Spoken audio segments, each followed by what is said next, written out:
Buenas noches. Buenas noches. Okay.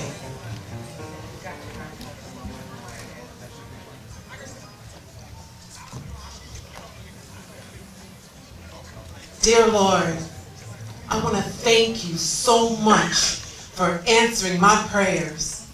I'm in a room with over 100 men! I'm in a room with over 100 men! Oh Lord, good Lord, thank you! Okay.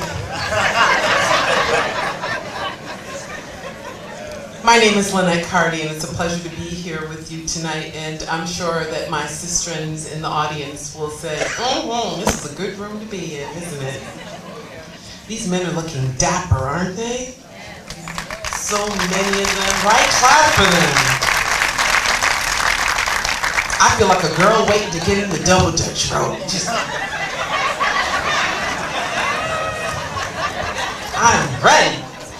And men, put your hands together for these women. Don't they look gorgeous tonight? They're in silk and satin and lace and you know some of you don't got on enough fabric. But it's okay. I want to thank those of you that noticed that I dropped some weight. And yes, I did it all by running on the treadmill, pretending that I was running after a man and he was running from me. I'm just running and running and running. So ladies, I want to help you out tonight. Look at these men, really, really look at these men all suited up in front of you. There is nothing like a man that is suited up. Put your hands together for them. Right? I feel like saying, Hercules, Hercules, Hercules! Because they are gorgeous. I remember seeing the shy guy that I have a little crush on for the first time, all suited up. And all I can say is, I felt like I needed a sandwich and a cigarette. He looked good. So, for those of you that are looking for a date, I'm going to help you tonight. Because I was anxious like that a long time ago. Just wanted to date a guy. I mean, I was so anxious. I remember I was waiting in line at the supermarket, and this man bumped into me. I turned around, I was like, I hope you know we go together now. And if you bump into me one more time, you're going to have to come meet my daddy. So, but in all seriousness, we are here for philanthropy. And we're here because the proceeds from this will be enabling young boys to attend the Connecticut Science Center's summer program. And I just think that is awesome. Really awesome. One of the people that I most look up to in television is not because of what she does in television. It's actually because of what she gives back to the community, and that's Oprah. I'm always amazed at everything that she's done. She's given away money and homes and vacations and education to a whole group of girls in Africa. And so I'm hoping one day that maybe I'll be able to do that.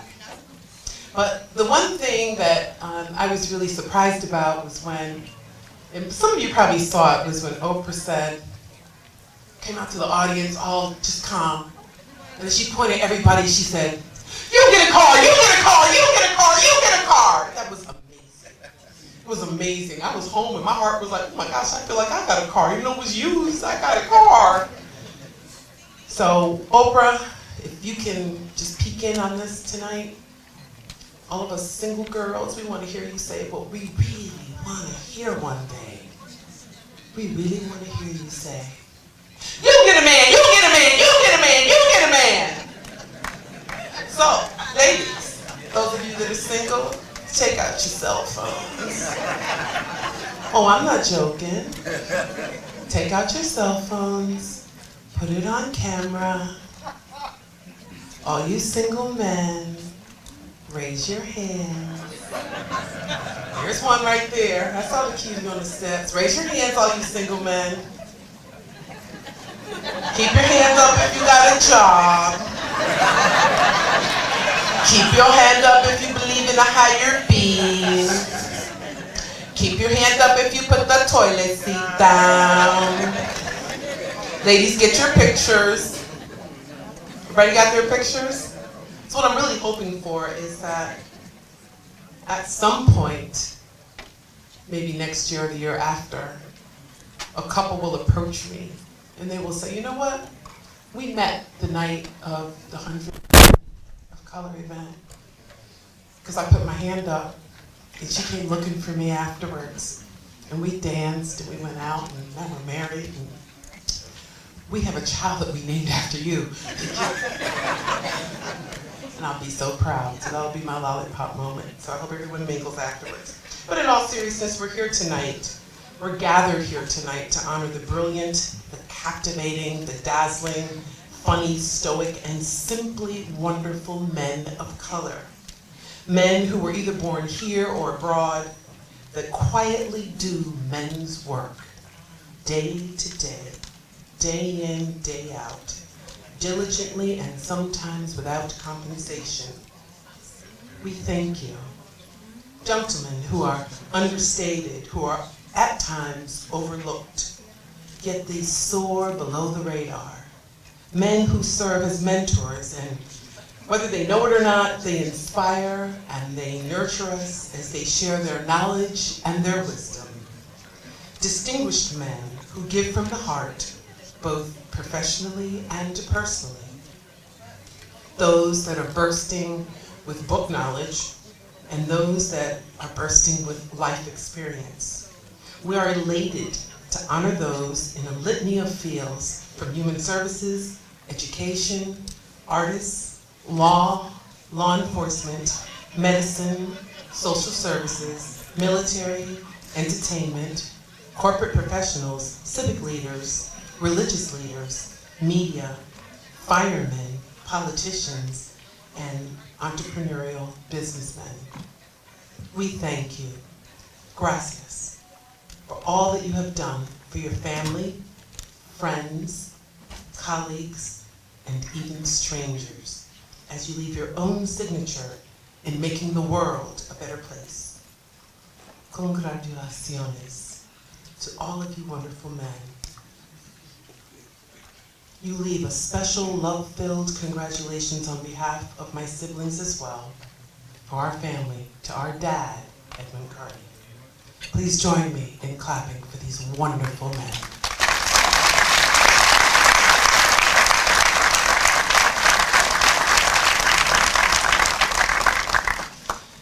Next up to the mic is a wonderful reverend. She is new here in Connecticut. And she's starting a new church, her and her husband. But I understand that in order to join their church, that there's this little rule that she has. So 3 couples come to her and they want to join the church, and she tells them, you must abstain for at least a month. The 3 couples say, we can do that, and they go away. After a month, the 3 couples come back. The first couple was married for 25 years. And the husband approached the pastor and he said, Pastor, we knew we could do it. I slept on the sofa the entire time. She says, welcome to my church. The second couple had been married for 10 years. And the husband said, Pastor, we thought we could do it, but by the 3rd night, I knew it was going to be difficult. So I went and I slept on the sofa. We made it. She says, welcome to my church. The 3rd couple was a newlywed couple. Both of them approached the pastor, both of them with their heads down. The husband said, Pastor, we tried. You know, we're newlyweds. The first night it was okay. The second night it was tough, but it was okay. But by the 3rd night, she decided she wanted to paint. She bent over to pick up a can of paint. I became filled with desire for her, and we made love right there on the spot. The pastor said, well, you know, you won't be able to join my church. They said, we know, and we won't be able to go back in Home Depot anymore either. Please put your hands together for Reverend Miguelina Howell.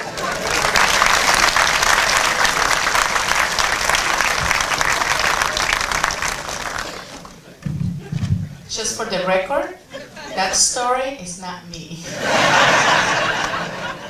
She's talking about another pastor. It is a blessing to be here this evening to say the opening prayer. It is a blessing to be celebrating 100 men of color who have made an impact in society and in this area. I firmly believe that the Lord placed Mr. June's Archer's heart to celebrate them. We need to tell our stories. Our younger generations need to hear the positive and strong forces that our people of color represent in society.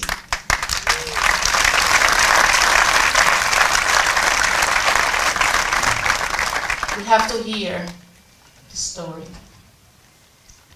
And I invite you, June, to keep dreaming. Keep dreaming so our kids can see examples like this evening. And keep dreaming so we may be here next year celebrating 100 women of color.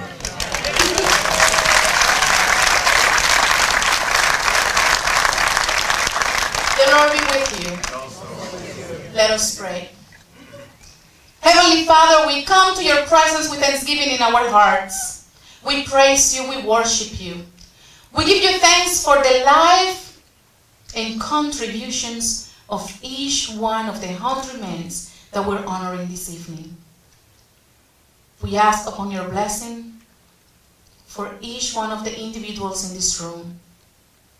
Continue to encourage us, O Lord, to live in the midst of a society that do not recognize always our strength, our gifts, our talents. We give you thanks this evening. We ask you to be upon us this evening. We ask you, O Lord, that we may celebrate and rejoice and enjoy. In Jesus' name we pray. Amen.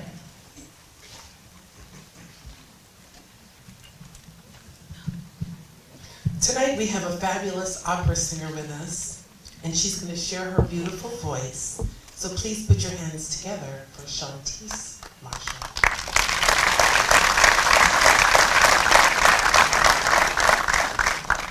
Everyone, I wanted to sing the Lord's Prayer because I thought it would be the best appropriate thing to sing for these gentlemen, and I hope that you enjoy.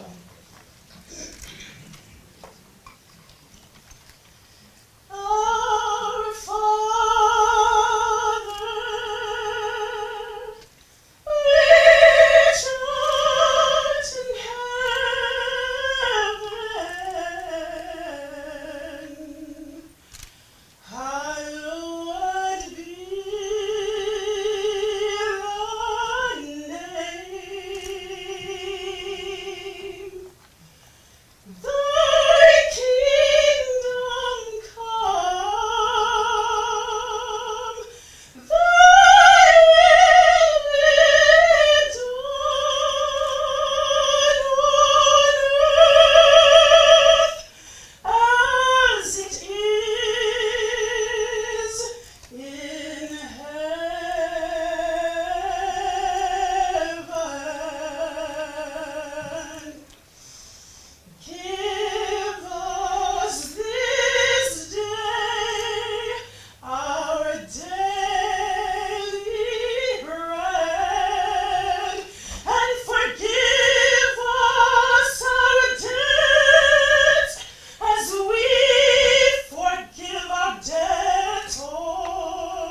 Shantice Marshall.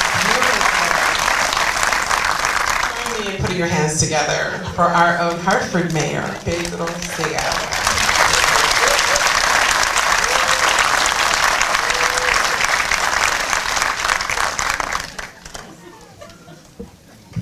Welcome. I had some prepared remarks, and when I got to the Science Center, I am so moved that there's just no possible way I can read anything. Anything. Before you, you have a collection of 100 of Hartford's and Connecticut's finest. These are men which I have had the pleasure of serving, working with, out in the community. I've had disagreements with some of them,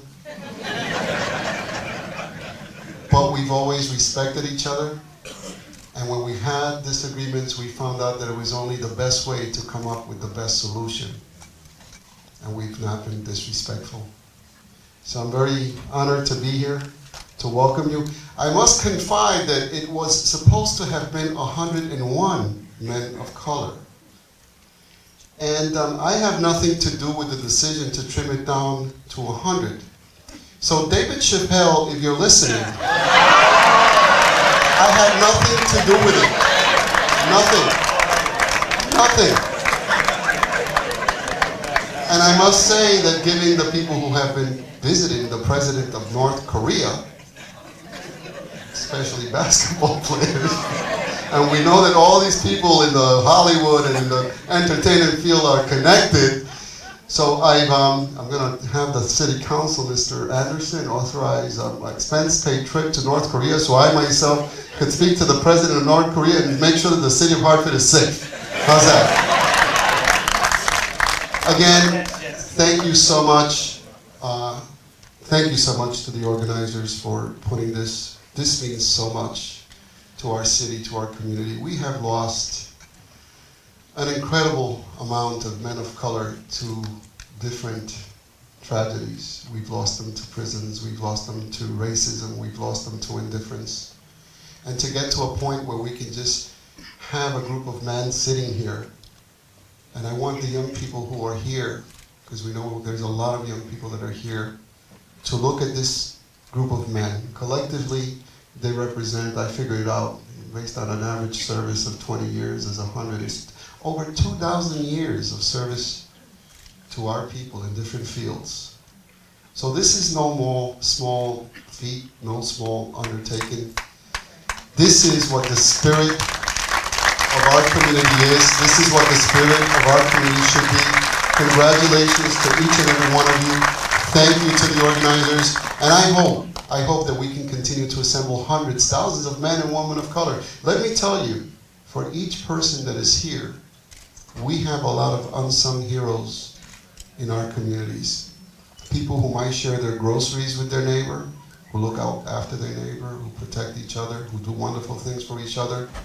That's not to minimize the impact that these men have had, but that goes to tell you that that's what I want our young people to see. And oftentimes, unfortunately, our media doesn't portray the best images of men of color. So again, thank you. Congratulations. I love all of you. Thank you for your work.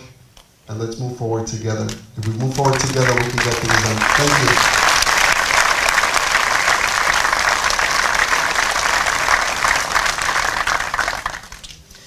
The brainchild and balancing backbone of this event is a young man who has no bark or bite. He is bona fide, brotherly, and bold.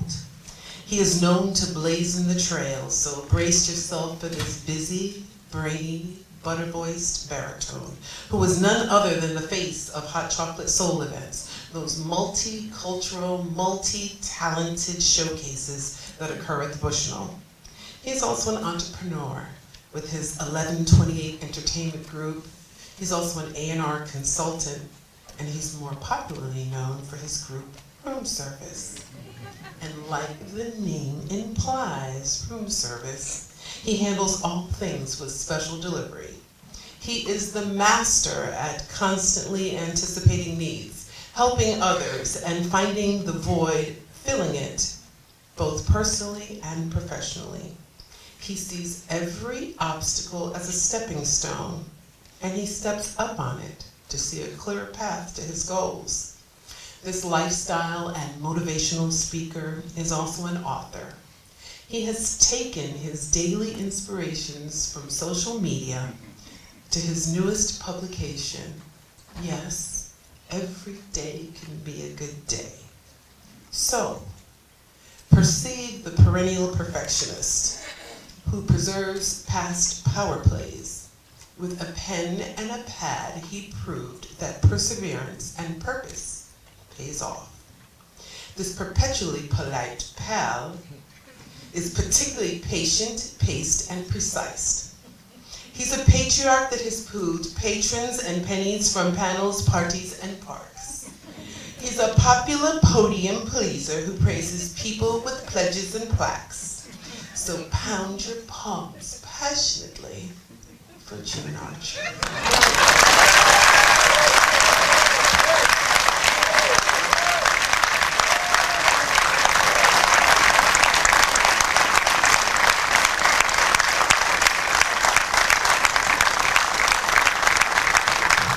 Men, good evening.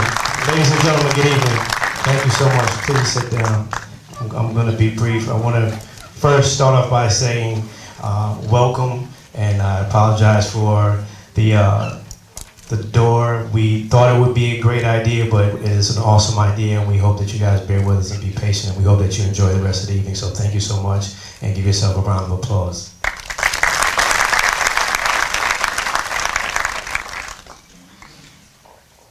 This idea came from years ago of just, at least each of these men have been a mentor to me. Some of them I've met for the first time, but the majority of them have been a mentor, and I felt that in our community in this life and times, young men need to see examples of men of color who wear their pants around their waist and a belt around their waist and know how to be a gentleman.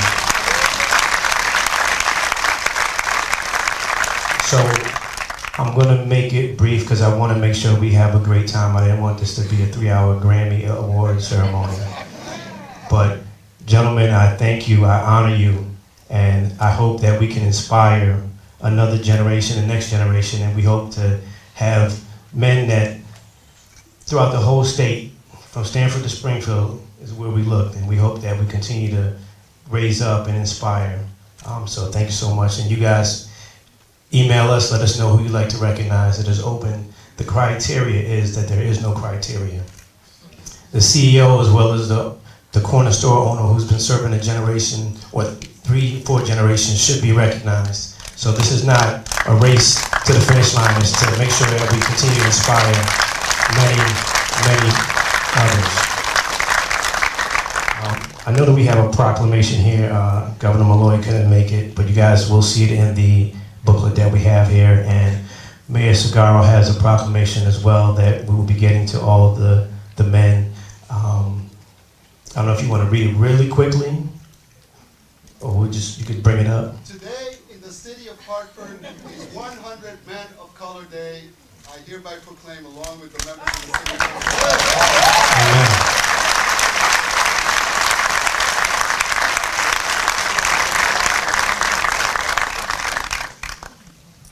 Oh, here it is.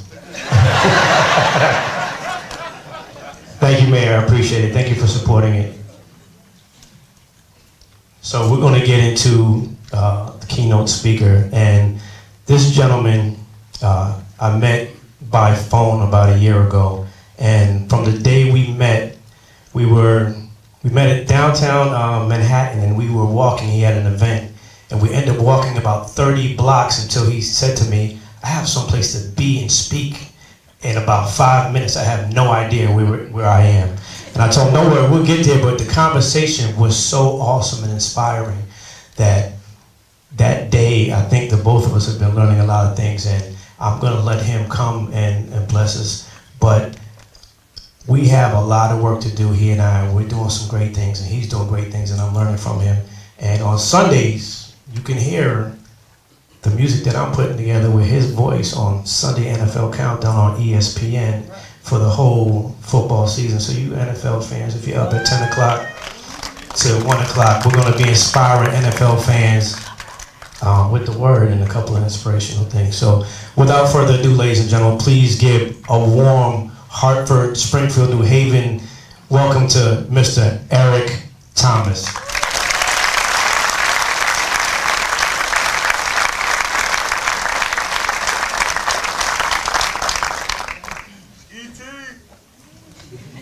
Let me just say, man, I feel embarrassed.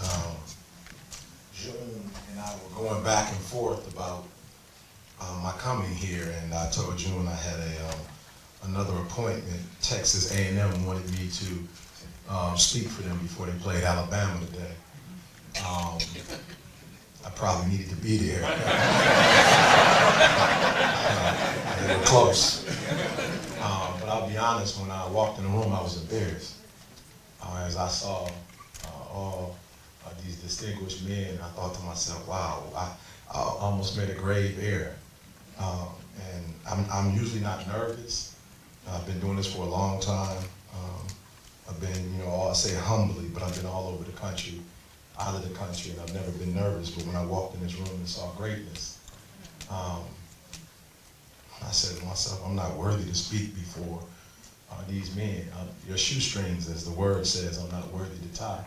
And for me to stand here and speak to this group when you guys are sitting here and have a wealth of knowledge and experiences beyond my years, I'm just humbled, and I thank you for this opportunity. I can truly say this is probably one of the biggest engagements. This is probably one of the biggest engagements in my life. And again, I said humbly, but I have been blessed to speak for a lot of venues. So I thank you guys for this opportunity, and just allow me, before I actually speak about what I came to speak about. I remember a lady came to me about 3 months ago, and she told me 3 months from today, your career is going to take off to a whole other level. And people prophesy all the time. I'm like, okay, where'd you get that from? But when I walked in the room today, I realized what she was talking about. That's 3 months ago when she said that to me. So again, I just thank you so much for this opportunity, and thank you guys for what you've done. Please just give me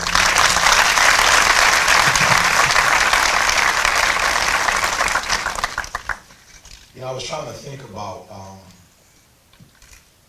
what I wanted to say to this group, and again, like I said, I had no idea I was addressing you, so I'm gonna have to switch everything up. But I thought about when I was I guess I might have been about 21, 22 years old, and it was the Time magazine, and the story on Time magazine was a young man they called Yummy. And I remember I was in college at the time, and I was excited. I'm a high school dropout, so to be able to get my GED and go to college, that was huge. My grandfather is a high school dropout. My father is a high school dropout. And when I dropped out, it was just a part of the culture. It's what we do. My grandfather had 5 kids by 5 different women. My father had 5 or 6 kids. Well, we say 5, but there's another one we found out that's out there. So it's just a history of failure. And when I got my GED and went to college, I was so excited just about getting out of Detroit.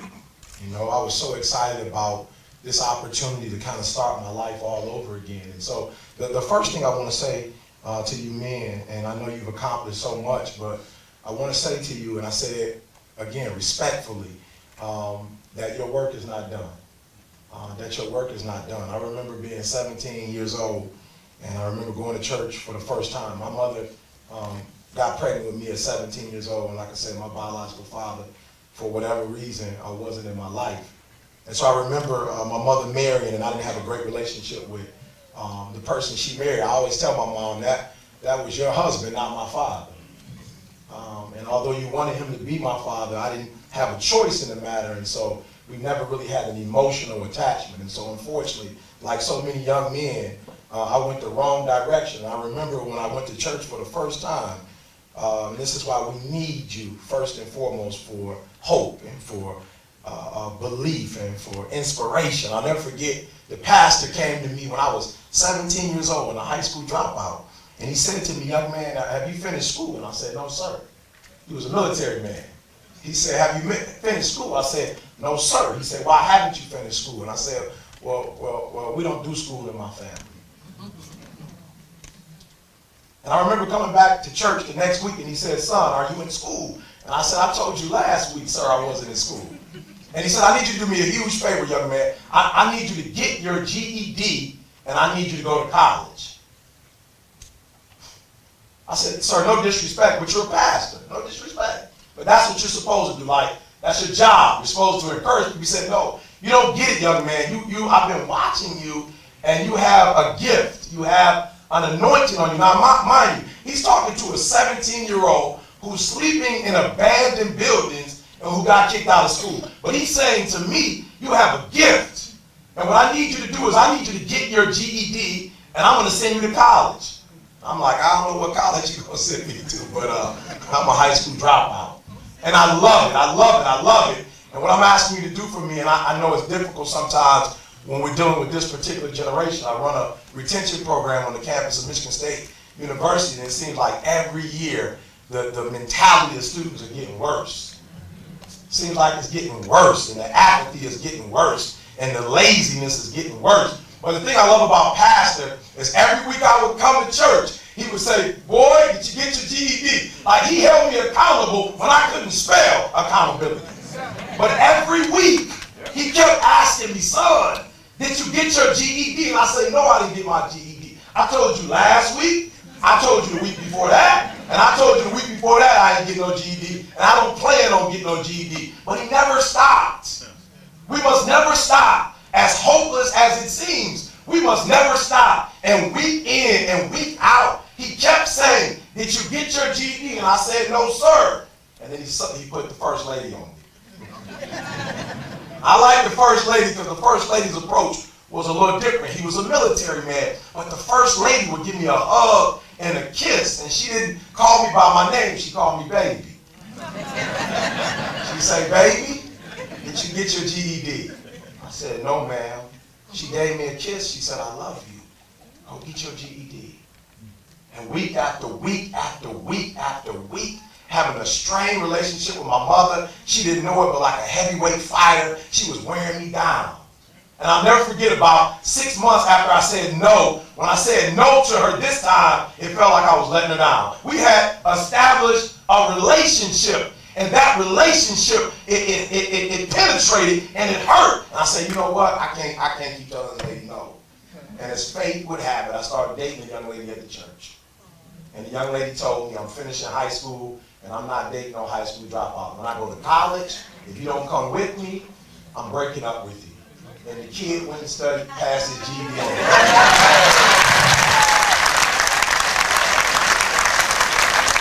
And listen to me, I've been married with that young lady for 23 years.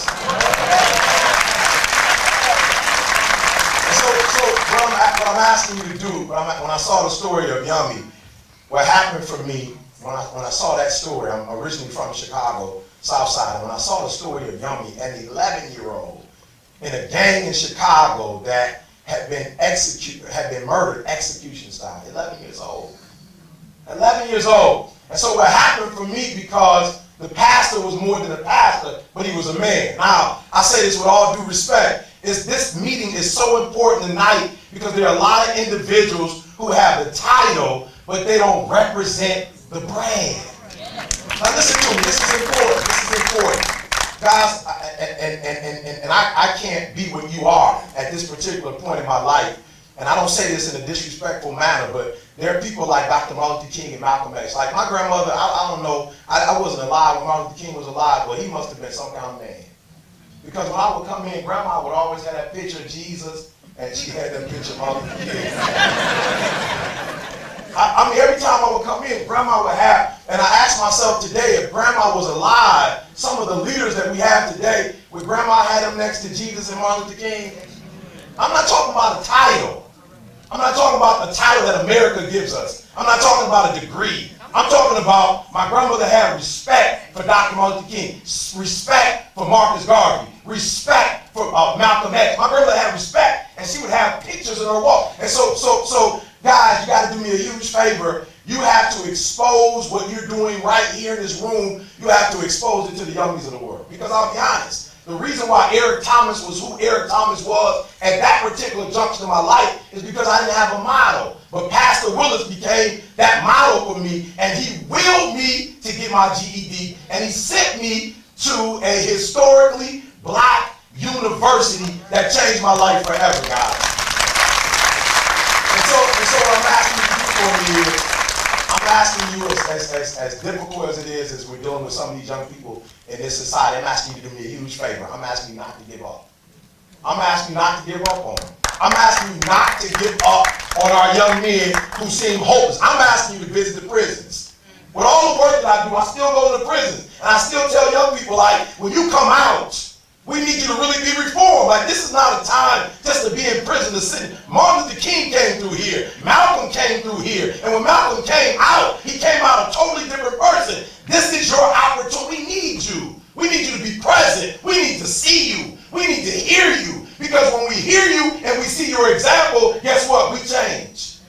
Okay, and so I've only been given so much time, so I have to tell you how we changed. So I went from Detroit, Michigan. I went from being a high school dropout, and I went to a historically black university, and it blew my mind. When I got to campus, it was the first time in my life. See, I'm from Detroit, right? Guys, they did GM and Chrysler and Ford, and you didn't necessarily have to wear a suit to do that. And so when I got to college for the first time, I saw African-American men dressed up at 8 o'clock in the morning on Tuesday.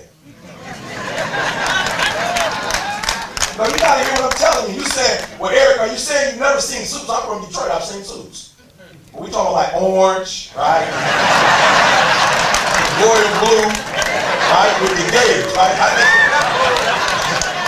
I'm talking about a whole other look when I went to college. And what I see in Barack Obama and this generation, I saw young men dressed up like that in college. I was exposed. And I heard for the first time in my life, young men not only dressed up, but at the breakfast table talking about Plessy versus Ferguson and Brown versus Board of Education. I had never heard that language before. And so what was happening was that person that the pastor saw in that environment was coming alive.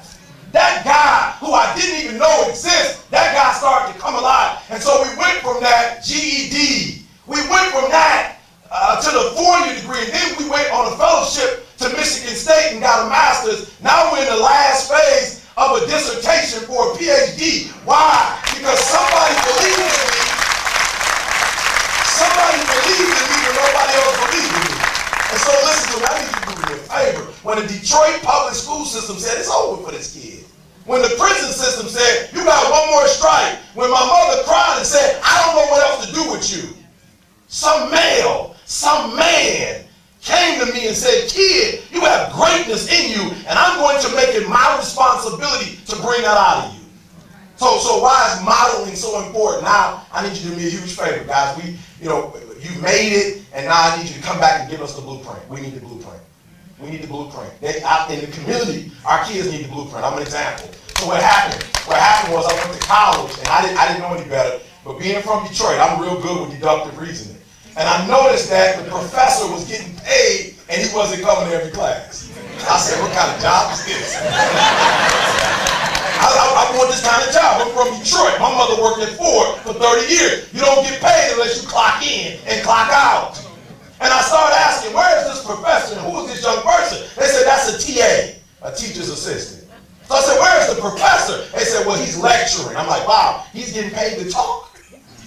Like, that guy's boring. So then I started asking questions. How is it that this guy gets paid not to be here and he's getting another check? That's 2 checks. That's multiple streams of income. And so they explained to me what happens is he's published. I said, oh, okay, he's published. That's why he's not here. Now, I'll be honest with you. When I first heard the term, I had never heard it. In Detroit, West Side 8 Mile, I've never heard anybody published before. So when I asked one of my friends, black guy, what's published mean? He said it means he does research and he wrote a book. I said, oh, he wrote a book. They said, yeah, he gets special treatment because he wrote a book. Because I got in the environment.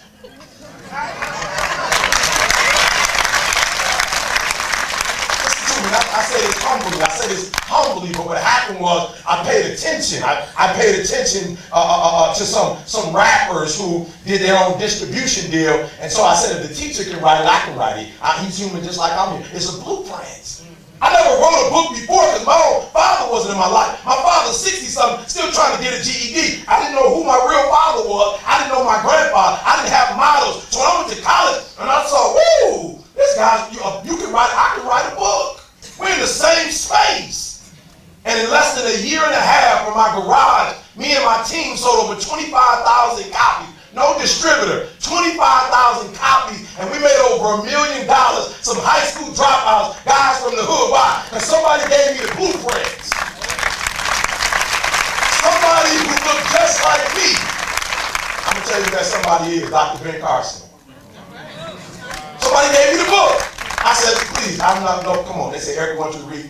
I said, this guy got this doctor. I can't, he's a doctor. I'm a high school dropout.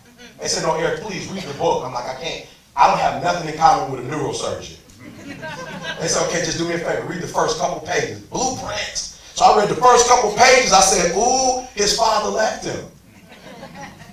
Well, I can read 2 more pages. This guy, my father left me. Wow. I kept going and I read Dr. Ben Carson, liver noise, Finkel, that's Detroit. Dr. Ben Carson, the neurosurgeon, is from the west side of Detroit.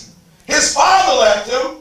He's from the west side of Detroit. Okay, I'm going to read a couple more pages. Dr. Ben Carson hated school. Ooh, my father left me. I'm from Detroit and I hate school. I might as well read this whole book. And I found out Dr. Ben Carson had an anger problem.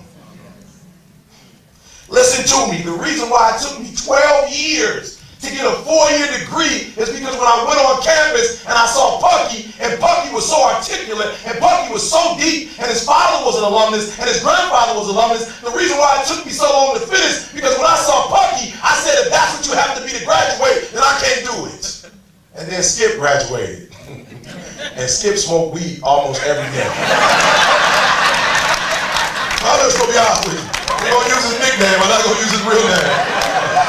Skip partied every single night. But guess what? What Skip did for me when he marched, when Equay marched, what it did for me is said, ooh, I can do it. Somebody who's like me and who's from where I'm from, please do me a huge favor as you continue to give and give and give. Don't just give financially. Continue to give your presence. Because when we see you walk in, we say we can do it when we see you. I didn't think I could get a PhD until I saw African-American professors who had PhDs, and they said to me, young man, if you want it, if you're willing to put forth the effort, we'll show you the blueprint and you can make it happen. And so finally, what I need you to do for me, finally, we have to teach these young people, and I learned it from my grandma. Man, praise God for my grandmother. My grandmother understood the importance of community. Now, this is old school. It's old school. My grandmother was special. First of all, my grandmother understood the importance, and we got to teach these kids the importance of being the best individual you could be. Like, I think grandma might have had a 3rd or 4th grade education, but I'm telling you, grandma took care of her business. And what I love about my grandmother was she made the best food, best cakes, everything grandma did. She put like 120%. I'm talking about like this back in the day, they don't do this anymore. When grandma made chicken, like she let it sit in buttermilk for like two days, old school stuff. They don't have time for that kind of stuff no more. Grandma let it soak, right? And grandma would fry, and the thing I loved about my grandmother, she understood community. And so what my grandmother would do is, every time my grandmother cooked the cake or every time she cooked dinner, grandma would go outside first and make sure that everybody in the community has something to eat. Oh, listen to me. We got to teach our young people, because when I listen to these young people, they're saying, I woke up in a new Bugatti. $500,000 vehicle, no house, $500,000 vehicle. It's ignorance. Right? Just everything is self-centered. And I need you guys to do me a huge favor. I need you guys to teach these kids the importance of community. Now this is my final one because this is important. When I went to college, there was this mural and it said, enter to learn, depart to serve. And so every single day they would tell us, when you get your GED, when you get your 4-year degree, when you get your master's, when you get your PhD, it's not so you can be elevated. It's so when you get there, you can have the tools that you need to go back in the community and make a difference. And so our junior year, we started the GED program. And then when I got to Michigan State, we started the retention program. And then we started a series online called Thank God It's Monday, where every Monday we're giving these kids motivational inspiration. And when I'm with the Lions, they listen to it. When I go to London, we do a piece so they can see what London looks like. So when I'm in Jamaica, we shoot it in Jamaica so that they can see.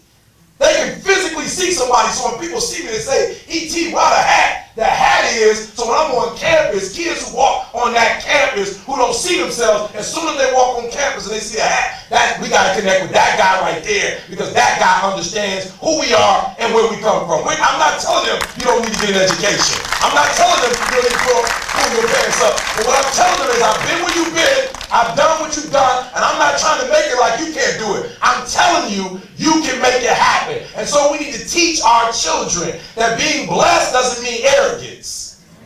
Being blessed doesn't mean you stand off. Being blessed means that when you are blessed with wealth, when you are blessed with information, when you are blessed with knowledge, you give back. So I love my grandmother, because my grandmother made the best cakes. Because my grandmother showed us what excellence was all about. She went to work every day. My grandmother went to church on a regular basis. My grandmother loved her sons. My grandmother showed me that as an individual, and we have to show them, no shortcuts. As individuals, when you go to class, if they're giving out 4 points, you got to get 4 points. We have to teach them, listen to me, we have to teach them that they have to live to a level of excellence and that they have to give back. So my final story.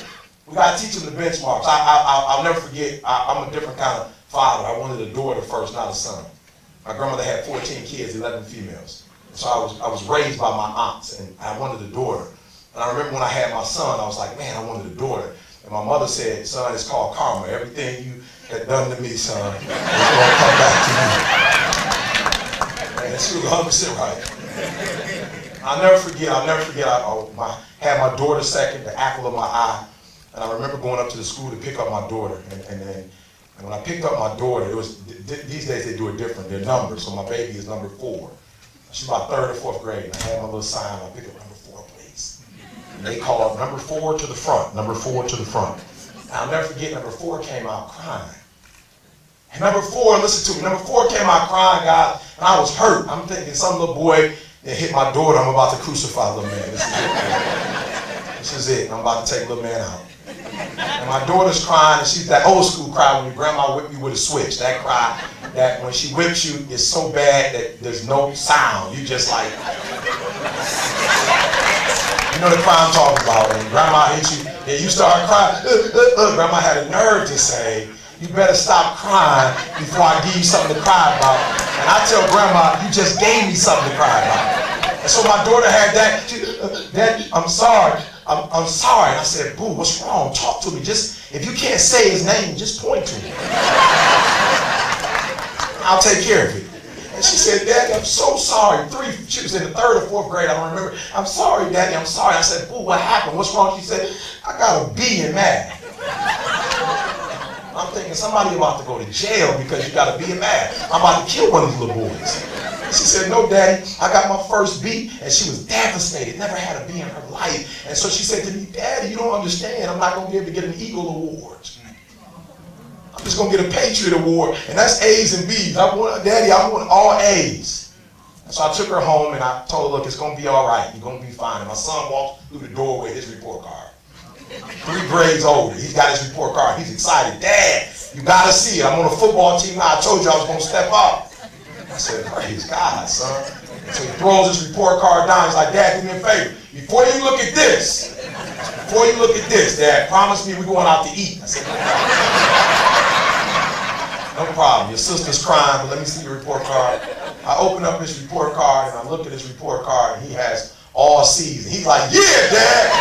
I passed every single class, Dad. I said, son, but you got a C- in English, son. He said, but I got a C+ in gym. That balance all that out, Dad. I'm still on the football team. Oh, listen to me. I mean this. We've got to teach our young people that as black men, average is not good enough. That average is not good enough. As a matter of fact, when we look at our DNA, good ain't good enough. We have to teach them to be great, and we have to teach them to be phenomenal. But guess what? They don't know what greatness is.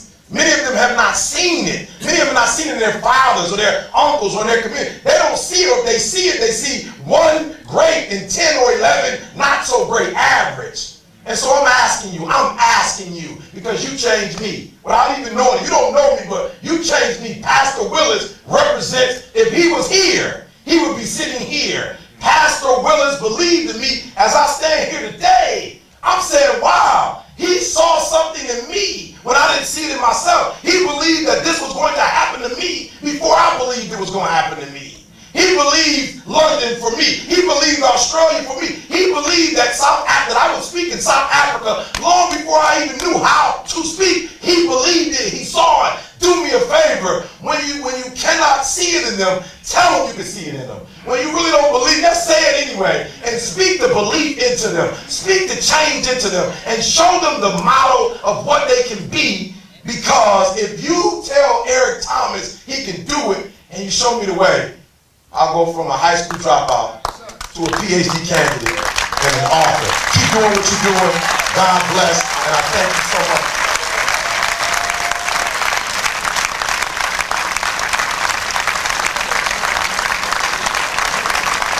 Give it up one more time for Eric Thomas, ladies and gentlemen, please.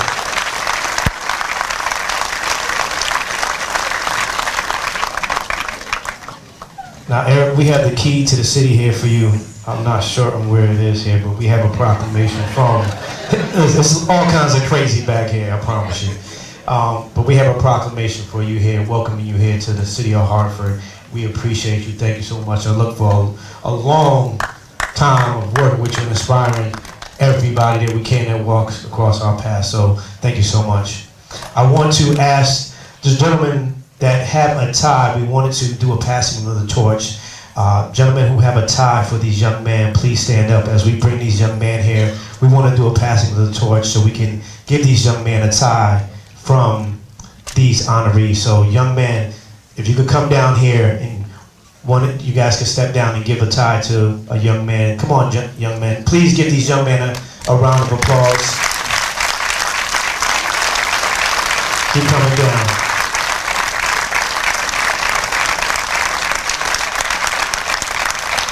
Please come on down.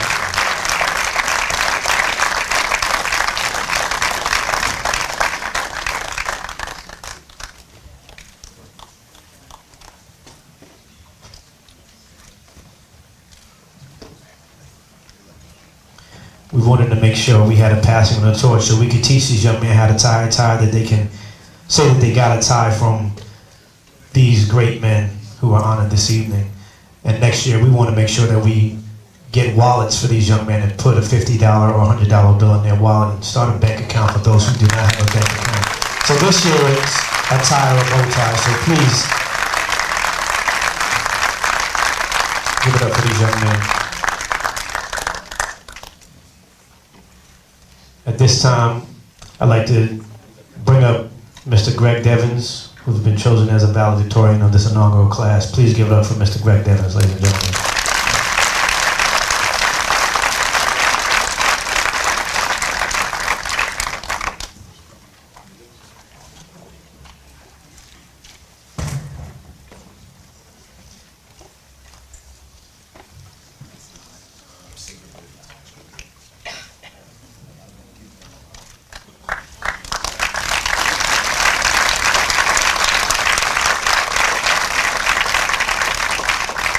Thank you, June. And no disrespect, young man, but I like Linnet's introduction a little bit better than what I got, but I appreciate it anyway. My goodness. Mayor Segara, our featured speaker, Eric Thomas, other distinguished guests, my fellow honorees, ladies and gentlemen, good evening. And thank you so much for being here. And let me say, you guys look fabulous. This is a great looking crowd. Give yourselves a hand.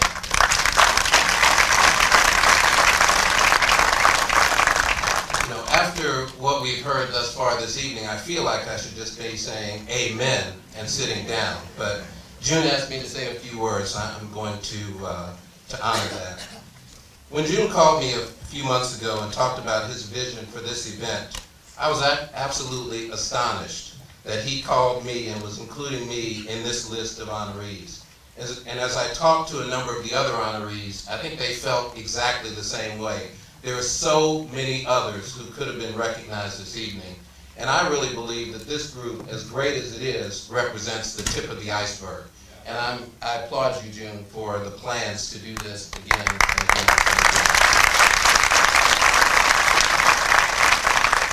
And then when June asked me to say a few words this evening on behalf of this impressive group of honorees, I was absolutely floored. Now, I had the pleasure of meeting June about 13 or 14 years ago when he and I both worked for Cigna. You know, I'd run into June in the hallways around the building from time to time, and I never really knew what June did for the company. But, you know, it was clear to me that everybody knew June, and he seemed to be a very popular guy. And in fact, some of us even called him the mayor. But, you know, as I got to know him better, I realized that he had a passion for music and entertainment. And over time, we would talk regularly about his passion and his dreams. And I still don't know what he did for Cigna. But I do know that he dreams big, he has great vision, and a seemingly endless supply of energy to chase those dreams. And I guess that is the connection, dreams. I don't know all the gentlemen that are being honored here this evening, but I do know that we come from all walks of life and a wide range of age groups. I know that we've all achieved some level of success in our chosen fields of endeavor, or in activities that we have chosen to pursue beyond our respective vocations. We are all dreamers, the sons of dreamers, or the evidence of dreams realized. For those honorees who are like me and like our speaker this evening, we had praying mothers, grandmothers, fathers, or others who believed in us, who believed in our dreams, and who helped us to realize those dreams and become the men that we are today. And perhaps it's coincidental, or maybe divine providence, that a dreamer named June Archer had the foresight, the vision, and yes, the dream to launch this 100 Men of Color recognition event in the same year that this nation celebrates the 50th anniversary of the March on Washington and Martin Luther King Jr.'s I Have a Dream speech. And you know, a lot of folks like to point to the White House, but I would argue to you that we don't have to solely look to the White House to realize that dreams do in fact come true. We have only to look around this room to see men and those that they love and those who stand for our brothers who are no longer with us to realize that there is evidence of the realization of dreams. And the dream that people will be judged by the content of their character. And these are all men of character. And the dream really is a reflection of a reality that men of color can and do make positive contributions to our families, our communities, and indeed the nation. So I stand before you as a representative of this impressive group of men who are deeply honored and humbled by this recognition. And for that, we say thank you.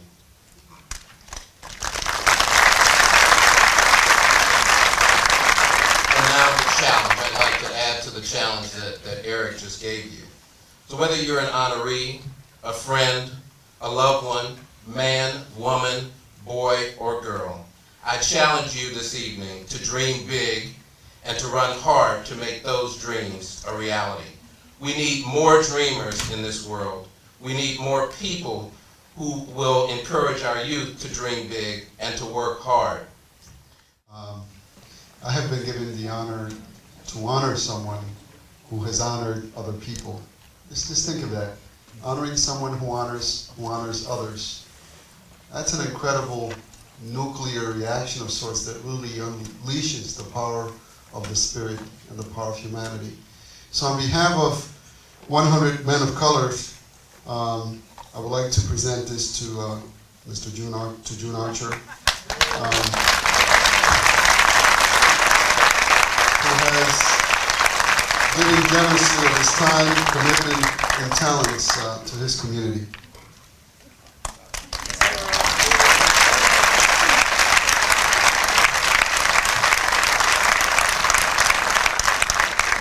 That was a part of the program.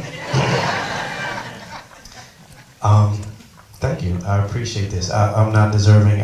These are my mentors, like I said, and I really thank you guys for instilling everything. And I'm not certain if I worked at Signet, but I did stay in the Holiday Inn. Thank you guys. I appreciate it. I want to say this night would not be possible without a few people I have to mention really quickly. First of all, I have to thank my wife. She's the beautiful one over there on the wall right there. Thank you so much. My team, Christopher Wright from the Wright Design Group, Tyrese Bolden outside with the rest of our volunteers helping out, and Miss Clancy Victor. Please give it up for all of them. A special thank you to our sponsors, the Travelers, for sponsoring this award ceremony. We thank you. PCC Technology Group, the Wright Design Group, the Cloud Company, Aetna, the Red Flowers Foundation, Dr. Richard Ruffin. We have our Friends of Men of Color, Keith Clater, Edward Forte, Glenn and Millicent Gill, Cecil and Toby Hudson, Brandon McGee Jr., Mass Mutual, Tax Plus, and Miss Madison Wright. We have our media sponsors, and a list of them here: Central Connecticut State University, Bushnell, Central Connecticut State University, sorry, Hot 93.7, DH Bolton, and the Hearts Foundation at Bionic and YBC. So you can see that, and also thank you to the Connecticut Science Center for having us here.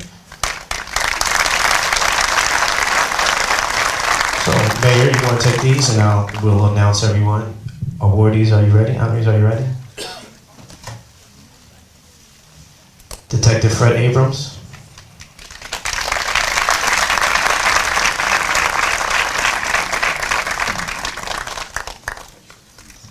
Mr. Robert Okugo.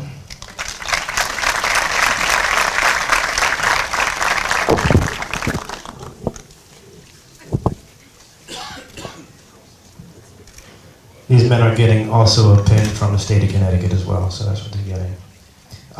We have Julian Alexander, who could not be here this evening. We'll accept it on his behalf. Mr. Yvonne Alexander.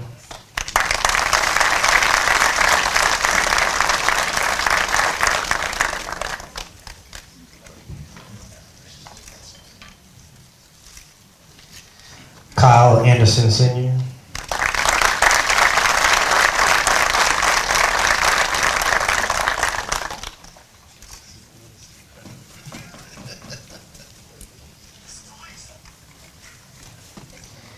Michael Ansara, better known as MG.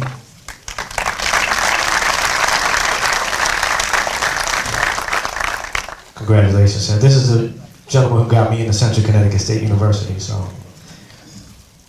thank you, sir. One of my fathers, Mr. Floyd Bagwell Sr.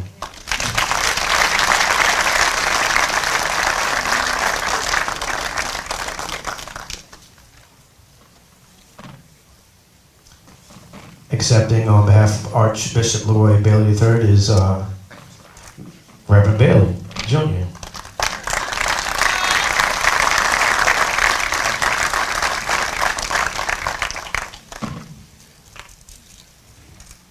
Posthumously, we are honoring Mr. Colin Bennett, and his wife is here. Mr. Colin Bennett, are you here? She's right here? Oh, okay. We'll get it up to you. We'll get it up to you. Mr. Kenneth Bennett, Sr.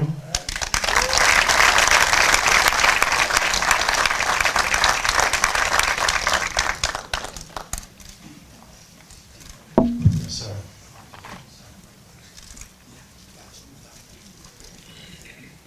Smile. Give him a little. Let him sit right there. All right. Dwight Bolton.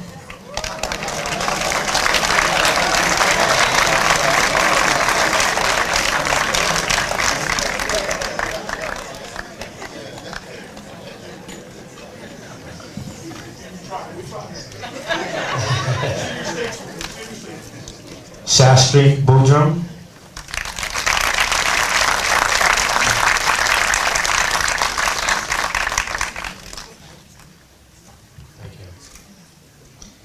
Attorney Corey Brinson.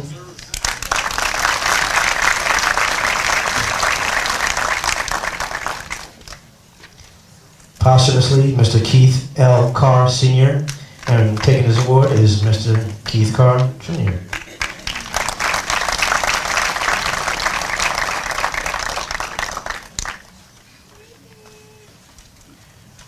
Reverend Bruce Carter.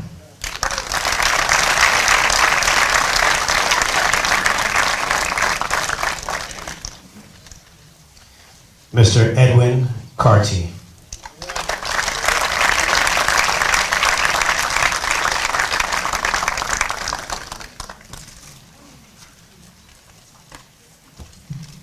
Chief Luis Casanova.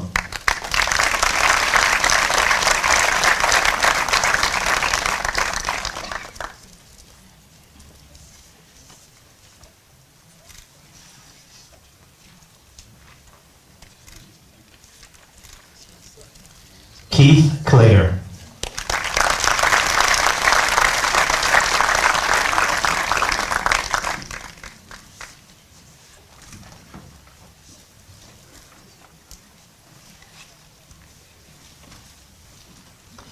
The Honorable Adam M. Cloud.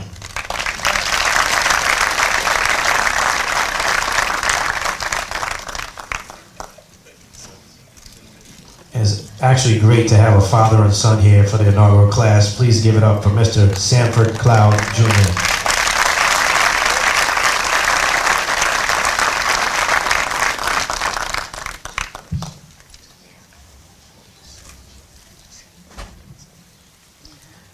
Senator Eric Coleman.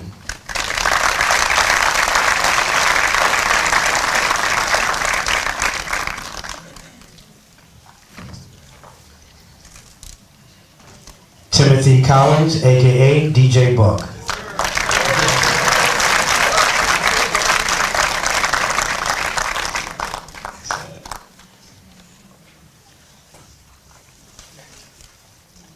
Posthumously, the Reverend Dr. Lincoln Davis Sr. and Mr. Davis giving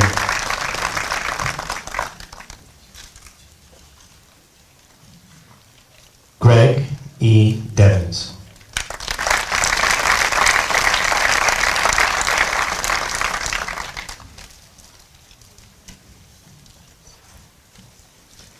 Scott X. Estelle.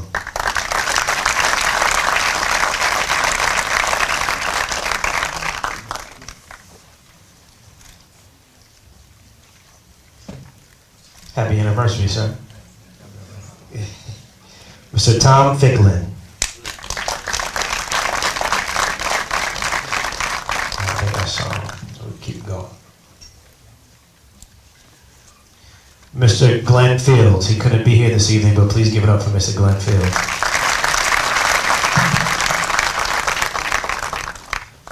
Jason Gill.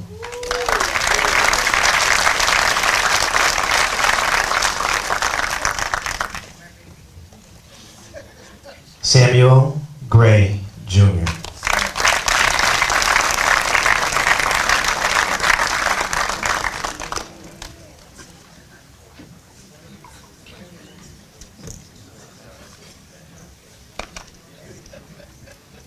Floyd Green.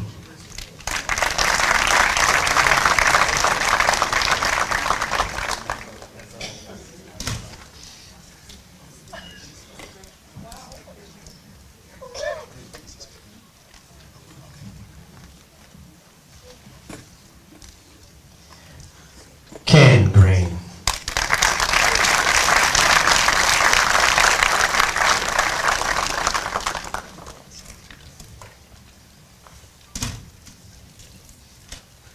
Dr. David Grice.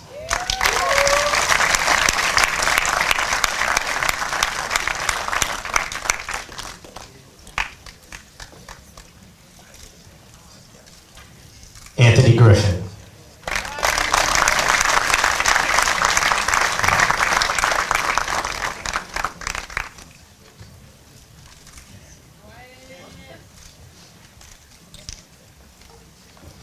Josh Hall.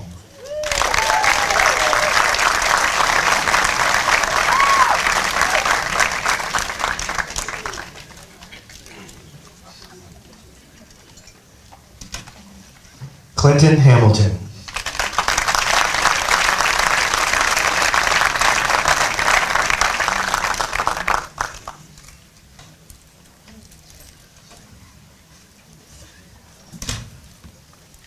Peter Higgins.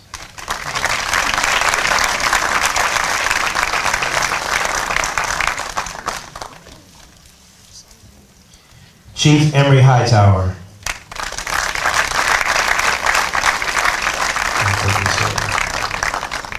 Chandler Howard.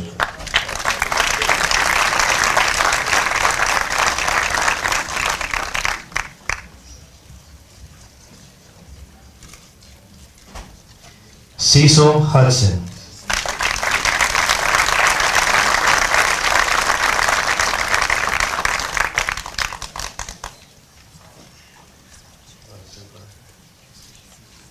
Mr. Walter Doc Hurley.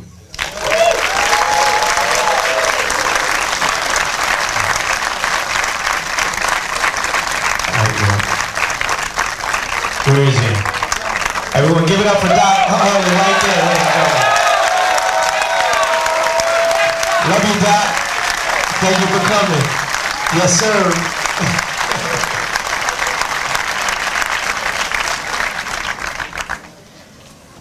Kevin Joyner.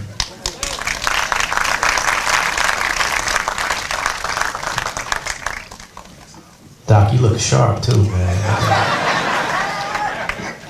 Borrow that blazer.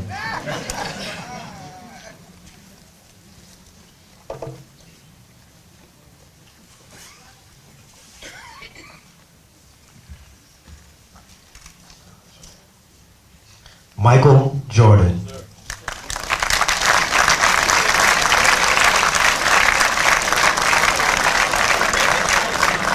Now that Michael Jordan. The light-skinned Michael Jordan. I felt so tall for a moment.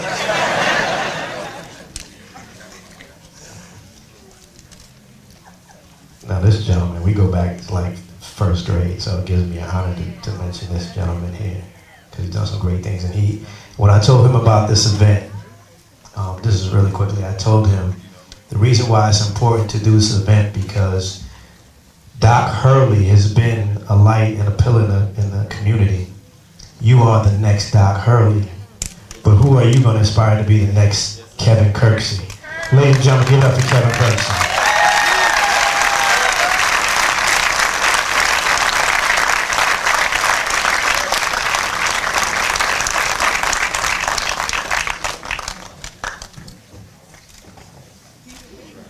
It would take him to wear a white blazer. This guy,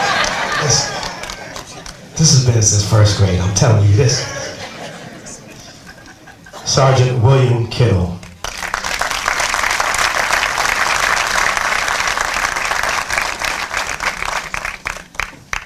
How many state troopers are here who represent Sergeant Kittle here? Congratulations.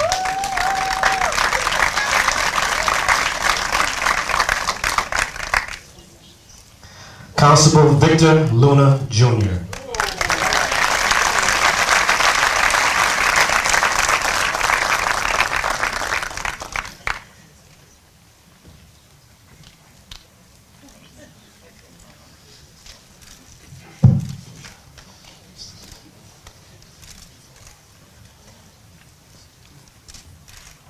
This ain't a Luna Productions movie.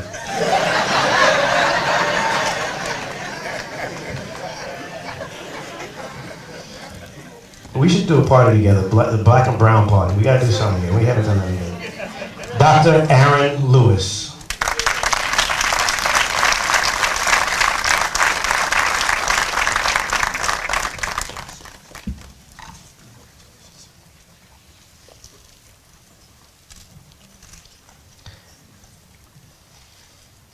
my motivation, my mentor, uncle, one of my biggest supporters, the reason why I chose the road of being an entrepreneur, my uncle, Mr. Jerry Long. Yes,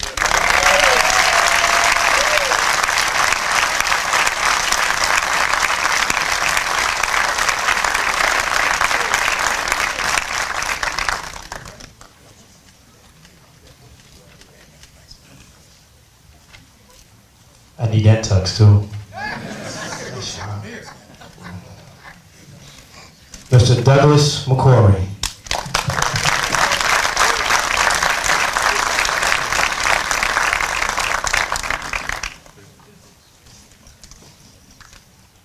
We talk about having a mentee-mentor relationship. I've known this young man since he chose me to be his mentor almost 13 years ago. Now he is a state representative. Ladies and gentlemen, it gives me honor to honor Brandon McGee Jr.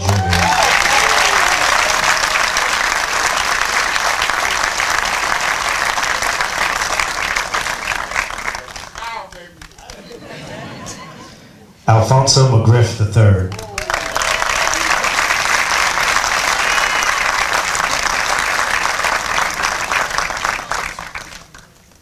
Jimmy McMichael.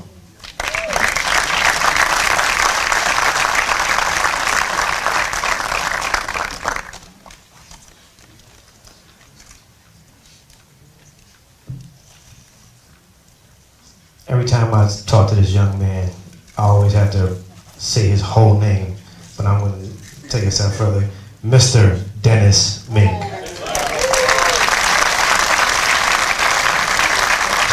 Standing 6'5". Power forward.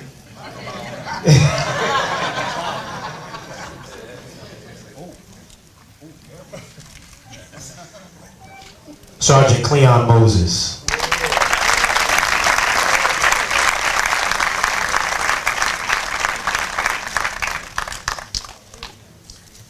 Daryl Moss.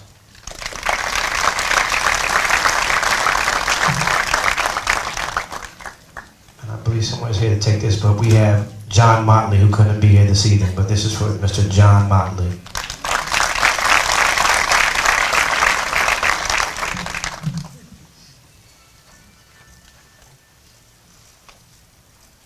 Abdul Muhammad.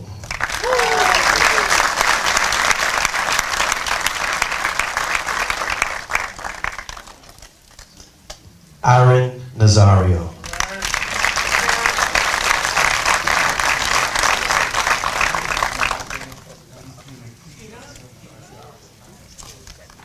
Another mentor and good friend, Mr. Dr. Steve Perry. It's not a McDonald's 365 award, this is a 100 Men of Color award.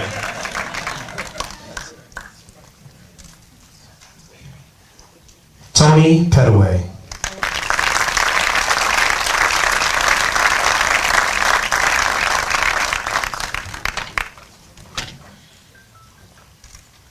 Mr. Cyril Passard.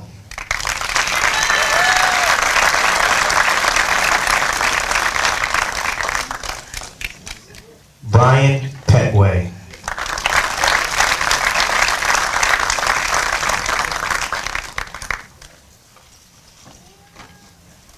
Carrie Red, ladies and gentlemen.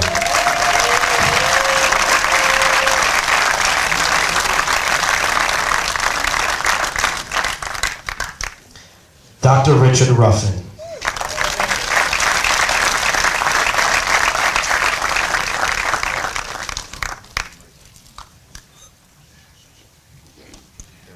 When you talk about hospitality and entertainment, this is where it started with me, Mr. Hugh Russell.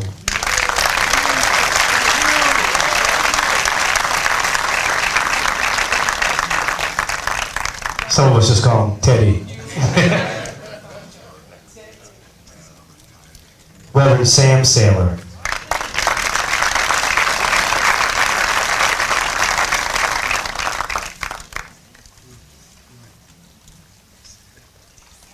Dr. Michael Sharp.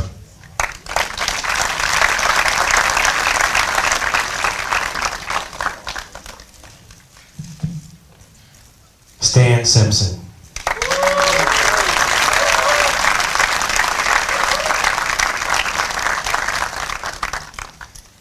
Tom Smith.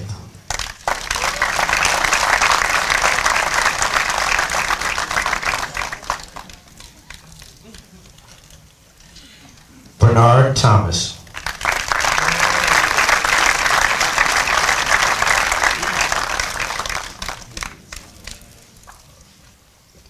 Lionel Thompson Jr.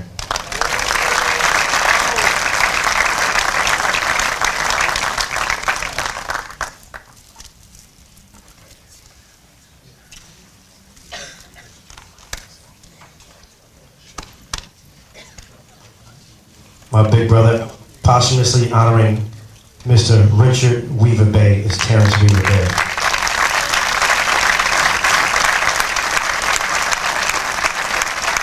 A special shout out to Mr. Weaver Bay. It was his birthday this week, so he's truly missed. Michael Williams.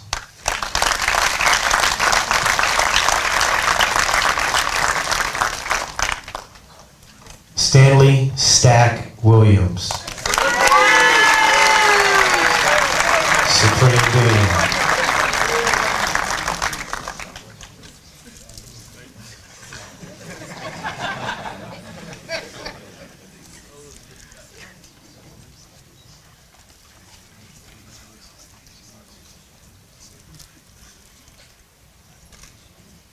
Last but certainly not least, Mr. Joe Young.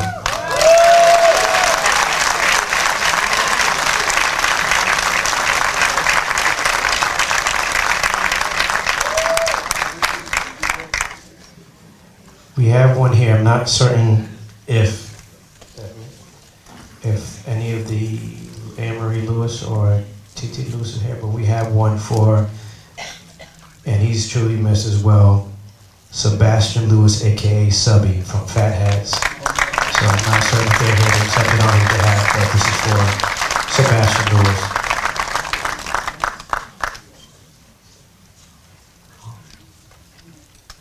That's it.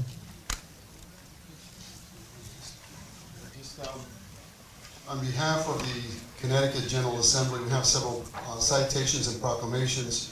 The first one is signed by the President Pro Tempore, Donald Williams, and the Speaker of the House, Brandon Sharkey. Be it hereby known that the Connecticut General Assembly hereby offers a sincerest congratulations to Eric D. Thomas in recognition of 100 Men of Color's keynote speaker. So this was for Mr.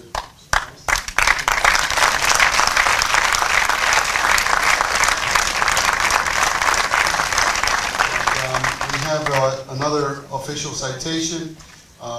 Be it known to all that the Connecticut General Assembly hereby offers a sincerest congratulations to June Archer, 100 Men of Color recognition of the entire membership, extends its very best wishes on this memorable occasion.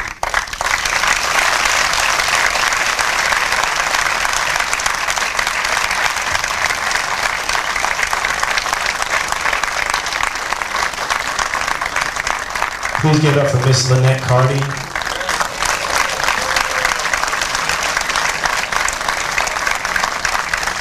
Shantice Marshall Shepard, or Shepard Marshall, and our keynote speaker, Mr. Eric Thomas.